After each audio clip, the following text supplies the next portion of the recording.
மாறுபாடு உள்ளவனை பற்றி நம்ம இன்னைக்கு பார்க்க போறோம். மாறுபாடு உள்ளவனா எப்படின்னு தெரியுமா உங்களுக்கு?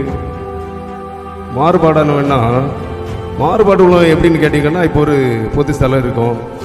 இந்த ஸ்தலத்தில் வந்து எல்லாம் நல்ல மாதிரி நடந்துட்டு இருக்கோம். ஆனால் அப்பவும் பார்த்து மாறுபாடானவன் வருவாங்க. இந்த மாறுபாடானவன் வந்து என்ன செய்வான்னு கேட்டீங்கன்னா, அவன் நினைச்ச மாதிரி நடக்கலன்னு வச்சுடுங்களா. அவன் நினைச்ச மாதிரி இந்த காரியங்கள்லாம் நடக்கலைன்னா ஒரு 2 பேரை பையன் கூப்பிடுவோம்.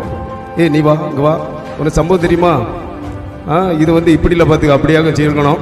இந்த பாரு, அவன் தலைமையில எல்லாம் பொண்ணு பாரு, இது என்ன செய்யணும், நம்ம விடக்கூடாது அப்படின்னு உள்ள ஒரு எண்ணம் உள்ளவன் தான் யாரு? இந்த மாறுபாடானவன். மாறுபாடு உள்ளவன் சண்டையை கிளப்பி விடுகிறான். இவன் என்ன செய்வான் தெரியுமா? சண்டையை கிளப்பி விட்டுருவான்.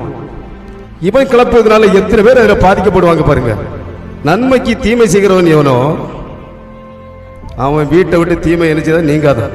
நன்மை செய்யணும், பார்த்துக்கிடுங்க. நம்ம நன்மை செய்யாம இருந்துக்கிட்டு தீமை செய்கிட்டே இருந்தோம் அப்படின்னா நம்ம வீட்டில் என்ன செய்யும்? தீமை நீங்கவே செய்யாதான். நம்ம என்னத்தை தான் ஜெபம் பண்ணாலும் சரிதான், என்ன செய்தாலும் சரிதான்.